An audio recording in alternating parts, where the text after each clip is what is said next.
So next topic जो है वो मृदा मिट्टी है, तो इसके कुछ बेसिक हम लोग जानेंगे और हिंदी में जानने की कोशिश करेंगे, क्योंकि कुछ लोगों ने कहा है कि हिंदी में थोड़ा बताया जाए। तो मैं फास्टली कुछ बेसिक थोड़ा फास्ट बताऊंगी मिट्टी के बारे में, मृदा के बारे में। तो मिट्टी को ही हम लोग मृदा संसाधन कहते हैं, मिट्टी को मृदा संसाधन कहा जाता है।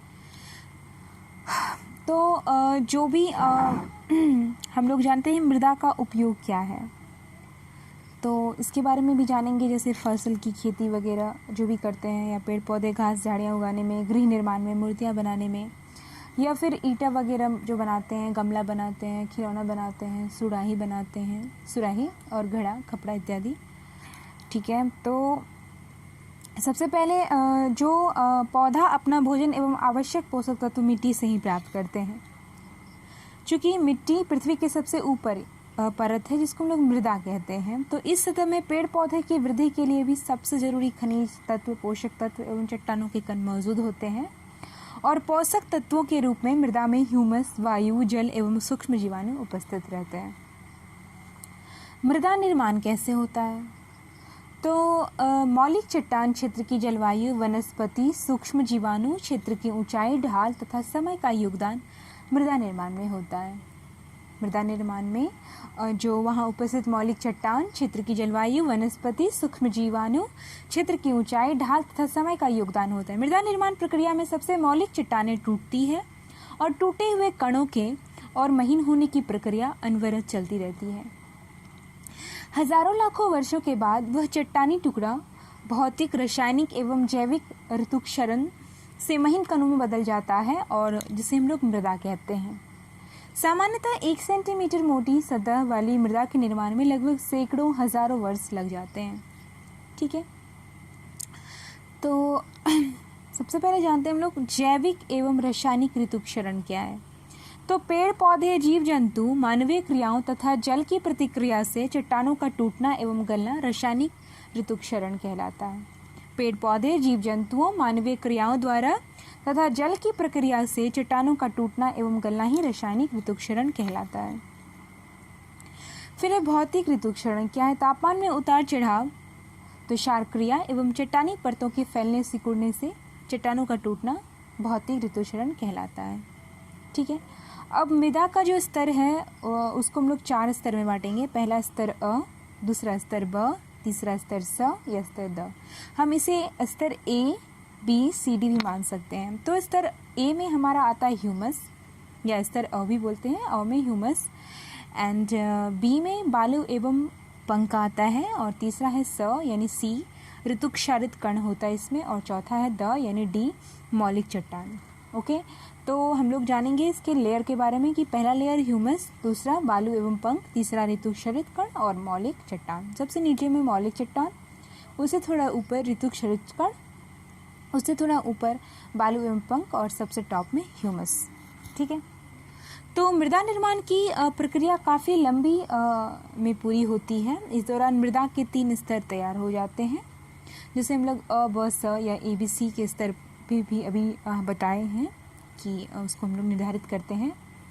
और हम लोग जैसा कि जानते हैं कि ऊपरी स्तर अ में ह्यूमस की अत्यधिक मात्रा होती है, ब में बालू एवं पंख की प्रधानता होती है, और स में ऋतुक्षरण से प्राप्त चट्टानी कण होते हैं, और सबसे निचले स्तर में मूल चट्टानी होती है, जिसे हम लोग ड या दी कहते हैं।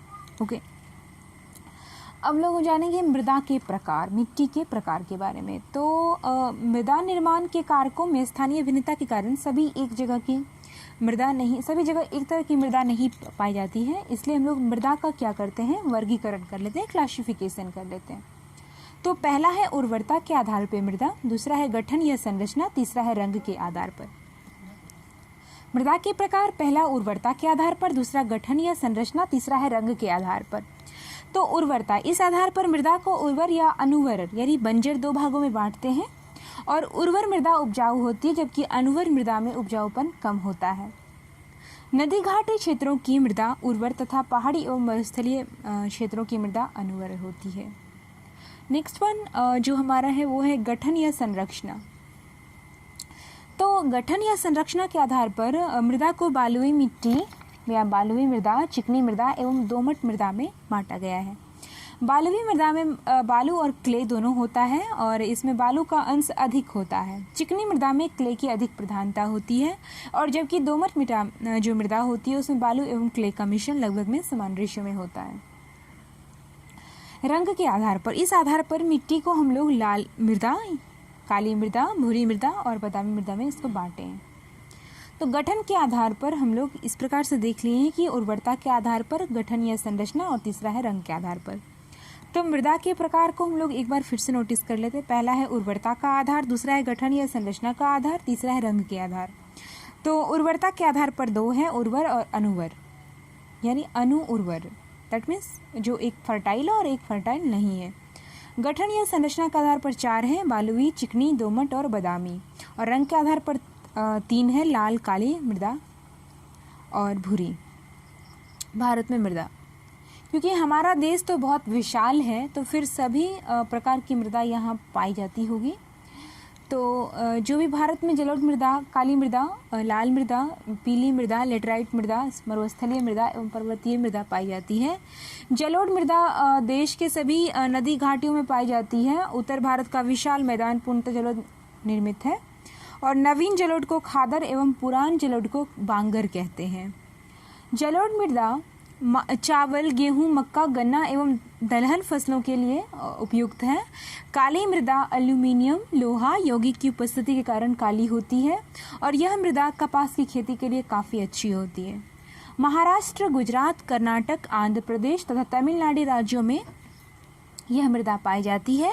लाल एवं पीली मृदा प्रायद्वीपीय पठार के पूर्वी एवं दक्षिणी हिस्से में पाई जाती है। लोहे के अंश के कारण इस मृदा का रंग लाल होता है। जल में मिलने के बाद यह मृदा पीली रंग की हो जाती है। ज्वार, बाजरा, मक्का, मूंगफली, तंबाकू फलों के उत्पादन के लिए ये उपयुक्त एक मृदा है और यह मृदा उड़ीसा, झारखंड एवं मेघालय में पाया जाता है।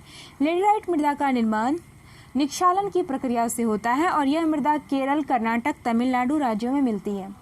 मरुस्थलीय मृदा हल्के भूरे रंग की होती है तो राजस्थान, सौराष्ट्र, कच्छ, पश्चिमी हरियाणा एवं दक्षिणी पंजाब में ये पाई जाती है और पर्वतीय मृदा पर्वतीय क्षेत्रों में पाई जाती है। जो टॉपिक है अब वो है मृदा अपरदन एवं संरक्षण। तो हम लोग जानते हैं कि मिट्टी के निर्माण में हजारों वर्ष, लाखों वर्ष लग जाते हैं, लेकिन नदियों का पानी अपने साथ काफ़ी मात्रा में मिट्टी को बहा कर ले जाती है। तो इस प्रकार क्या होता है, धीरे धीरे मिट्टी कटकर समुद्र में चली जाती है। तो हम लोग जानते हैं कि पेड़ पौधा, झाड़ियाँ एवं घासों की जड़ें जो है वो मिट्टी को पकड़ के रखे रहती हैं और जिससे मिट्टी का कटाव नहीं हो पाता है, या कटाव या अपरदन। लेकिन पेड़ पौधे आदि की जड़ सहित कटने से वहाँ की मिट्टी जो हो वो ढीली पड़ जाती है, जिससे ये आसानी से पानी के बहाव के कारण एक जगह से दूसरे जगह चली जाती है। तो मृदा अपरदन या मिट्टी के कटाव की दर को प्रभावित करने में जलवायु, वनस्पति विस्तार, स्थल रूप, भूमि की ढाल एवं मानवीय क्रियाएं मुख्य हैं।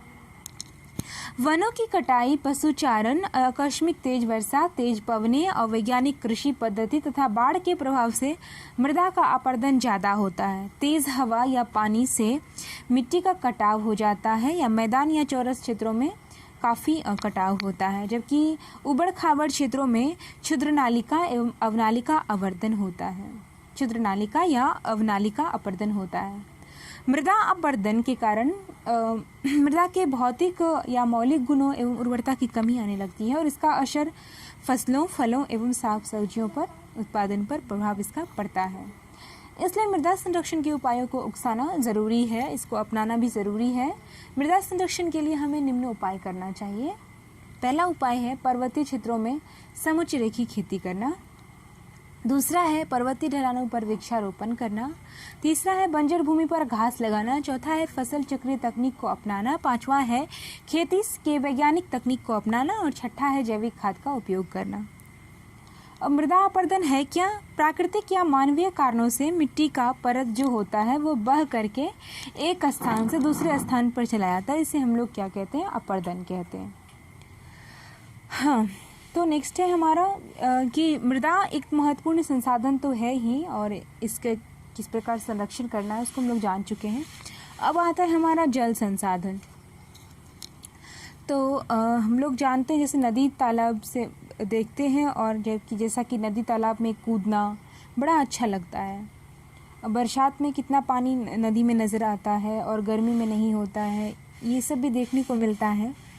तो आखिर जल कैसे बनता है, पानी कैसे बनता है? तो सबसे पहले इसको जानने से पहले हम लोग विभिन्न सागरों में जल की जो मात्रा है उसको जान लेते हैं। जो प्रशांत महासागर है, पैसिफिक ओशन, उसमें 49.9% वाटर है, मतलब पानी का अमाउंट है, मात्रा है। दूसरा है अटलांटिक महासागर, अटलांटिक ओशन, 25.7% वाटर का अमाउंट है, वहाँ मात्रा है। फिर है हमारा हिंद ओशन या हिंद महासागर, 20.5% जल की मात्रा है। और फिर है आर्कटिक ओशन यानी आर्कटिक महासागर, जहाँ 3.9% जल की मात्रा है। तो वैज्ञानिक दृष्टि से हाइड्रोजन के 2 अणु और ऑक्सीजन के 1 अणु मिलकर के जल का निर्माण करते हैं, यानी H2O। इसको हम लोग हाइड्रोजन ऑक्साइड, डाईहाइड्रोजन मोनोऑक्साइड भी कहते हैं, या डाईहाइड्रोजन ऑक्साइड भी कहते हैं। तो यह जल, तरल, गैस एवं ठोस तीनों ही अवस्थाओं में पाई जाती है पानी, और पृथ्वी के अलावा किसी भी ग्रह पर अभी तक जल का जो अंश है वो नहीं मिला है। इस जल का पृथ्वी पर सबसे बड़ा भंडार जो महासागरों में है, ओशियंस में है, और इसमें प्रशांत महासागर में 49.9%, अटलांटिक में 25.7%, हिंद ओशन में 20.5% और आर्कटिक ओशन में 3.9% शामिल है।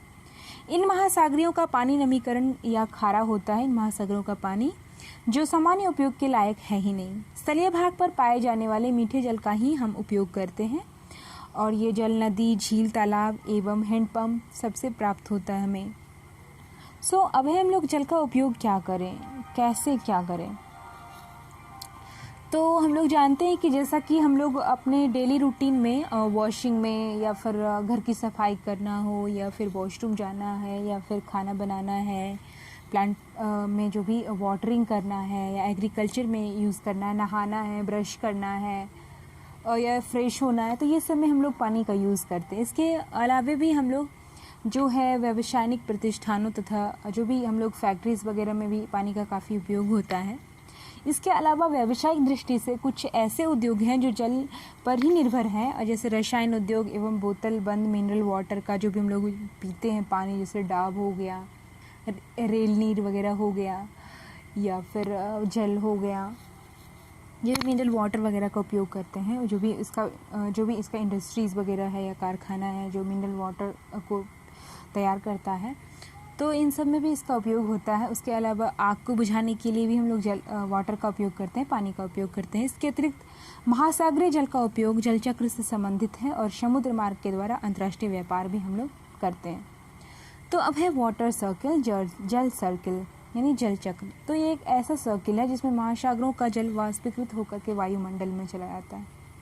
वहाँ बादल का निर्माण कर यह वर्षा के रूप में धरती पर आ जाती है, और यह जल पुनः बहकर महासागर में फिर चला जाता है। तो फिर से वाष्पन और बादल निर्माण तथा वर्षा की क्रिया होती रहती है। जल का वितरण, तो महासागर में 97.3%, बर्फीले क्षेत्र में 0.2% भूमिगत क्षेत्र में 0.68%, और लवणीय झील में 0.009%, स्थलीय समुद्र एवं झील में 0.009%, वायुमंडल में 0.0019%, और जो भी नदियां हैं उसमें 0.0001%। यानी ओवरऑल जो कुल हमारा हो गया वो 100.000% है। पृथ्वी पर उपलब्ध जल के कुल आयतन का 97% जो पार्ट है वो महासागरों में पाया जाता है, और 2% जल बर्फ़ के जैसे हम लोग हिमचादर या कहते हैं, जो भी वाटर का ये रहता है, मतलब जो आइस से रहता है उसमें पाया जाता है। और मात्र 1% जल जो है नदियाँ, झील एवं तालाब एवं भूमि के नीचे होता है, जो हमारे पीने के काम में आता है।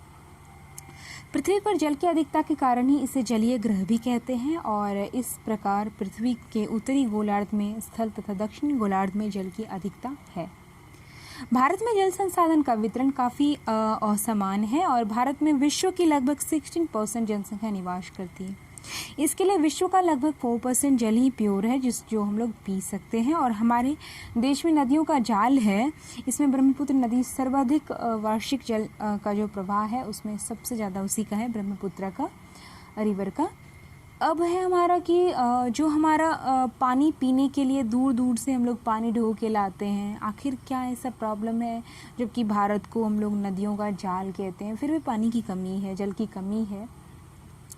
तो जैसा कि हम लोग जानते हैं कि वाटर जो है वो एक नवीकरणीय संसाधन है, जल एक नवीकरणीय संसाधन है। तो नवीकरणीय जल चक्र द्वारा स्वतः प्रकृति में होते रहता है, और पृथ्वी पर जल का विशाल भंडार होते हुए भी पीने लायक पानी है ही नहीं, मतलब 1% से भी कम है। इसका वितरण तो असमान है और जल प्रदूषण भी तेजी से हो रहा है। भूगर्भीय जल स्तर भी कम होता जा रहा है, इसलिए जल धीरे धीरे दुर्लभ होते जा रहा है। विश्व जनसंख्या की वृद्धि दर से पानी की ज़रूरत दोगुनी वृद्धि होती आई है, और विशेषज्ञों का अनुमान है कि भविष्य में विश्व के अधिकांश देश जल के अभाव से ग्रसित होंगे। जल की कमी का आखिर रीज़न क्या है, कारण क्या है? ठीक है, तो सबसे पहला कारण है जनसंख्या का बढ़ना। सिर्फ एक ही कारण नहीं है, इसके अतिरिक्त जल का जो हम लोग ज़्यादा यूज़ करते हैं, वेस्ट करते रहते हैं, हम लोग फालतू का उसको वेस्ट करते रहते हैं, पानी फेंकते हैं, या फिर ऐसे ही पानी बह रहा है तो हम लोग उसको वेस्ट करते रहते हैं। जल का दुरुपयोग ही हुआ एक तरह से ये। जल का असमान वितरण, जल का प्रदूषण होना, शहरों में बहुमंजिलीय इमारतों का अंधाधुंध निर्माण इत्यादि भी मुख्य कारक है। कई शहरों में आवश्यकता से अधिक जल उपलब्ध है तो फिर भी वो प्रदूषित है। तो इसी तरह कई शहरों महासागरों के किनारे अवस्थित होने के कारण भी वहाँ पे जल का उपयोग नहीं किया जा सकता है। तो इस तरह से जल की कमी या जल संकट पूरे विश्व में है। तो जल प्रदूषण का मतलब क्या है? तो हम लोग जानते हैं कि जल के स्वाभाविक या प्राकृतिक गुणों में अंतर आना, जल में अवांछित पदार्थों का मिल जाना जो जीवन के लिए एक हानिकारक होता है, इसको हम लोग जल प्रदूषण कहते हैं, वाटर पॉल्यूशन कहते हैं। और जल प्रदूषण का जो मुख्य स्रोत है वो है कि हम लोग घर का कूड़ा करकट नदी तालाब में डाल देते हैं। दूसरा है कि औद्योगिक अपशिष्ट पदार्थ, जो भी फैक्ट्रीज वगैरह के जो भी वेस्ट सब्सटेंसेस है उसको हम लोग पानी में बहा देते हैं। फिर है नगरीय क्षेत्रों का दूषित जल। चौथा है परिवहन एवं यातायात दुर्घटनाएं जो भी हो रही हैं, इससे भी होती है जल प्रदूषण। तो प्रदूषित जल को पीने से कई प्रकार की बीमारियां होती हैं, जैसे उल्टी आना, किडनी का खराब होना, पेट दर्द, सिर दर्द, डायरिया, छाती में भी दर्द, और हड्डी का विकृति, वजन घटना, दिमागी विकृति इत्यादि है। तो हम लोग जानते हैं ओवरऑल कि हमें जो भी पानी पीने में हम लोग पानी का यूज़ करते हैं उसको बहुत ही सावधानी से रखना चाहिए, और उपयोग करने से पहले देख लेना चाहिए कि जल कहाँ से लाया गया है और कैसा है। अगर स्वच्छ पेयजल की इतनी कमी है तो हमें इसे बर्बाद नहीं करना चाहिए, इसे बचा कर रखना चाहिए। और हमें अपना जीवन बचाने के लिए जल को प्रदूषित होने से बचाने के साथ साथ बर्बादी को भी रोकना चाहिए। इसके लिए हम कुछ तकनीक को भी अपना सकते हैं जो बेसिक है। पहला है कि जैसे जो भी रेन वगैरह होती, बारिश होती है, तो उसके वाटर को हम लोग कोई भी टेक्नोलॉजी से उसको क्या करेंगे, कलेक्ट कर लेंगे, कंजर्व कर लेंगे। दूसरा है छत या वर्षा जल संग्रहित कर लेंगे। तीसरा है कि जल का समुचित उपयोग करेंगे। चौथा है जल को प्रदूषित होने से बचाना है। और पांचवा है कि जल की पुनः चक्रण तकनीक को अपनाना है। छठा है कि सिंचाई के लिए आधुनिक तकनीकों का उपयोग करना है। और सातवां है जल संरक्षण की महत्ता को बताना। सबको बताएंगे कि वाटर हम लोग जानते हैं कि एक यूनिवर्सल लिक्विड है और बिना पानी का हमारा कोई अस्तित्व है ही नहीं। तो प्राचीन जल संचय की जो भी तकनीक थी पहले, जैसे कुएं वगैरह बनाए जाते थे, बावड़ी, तालाब, बगीचे जो भी बनाए जाते थे, इससे वाटर को स्टोर किया जाता था। तो यही काम हमें फिर से करना है, और हम सबको इन सभी कार्यों का संकल्प लेकर के जल का जो संरक्षण है, वाटर कंजर्वेशन पर काफ़ी प्रैक्टिकली आगे आना होगा, इसको करना होगा, तब भी हम लोग वाटर को बचा सकते हैं। और वाटर यानी जल को बचा करके हम अपनी लाइफ को भी बचा सकते हैं। सो save water, save earth, save life, stay safe. Thank you.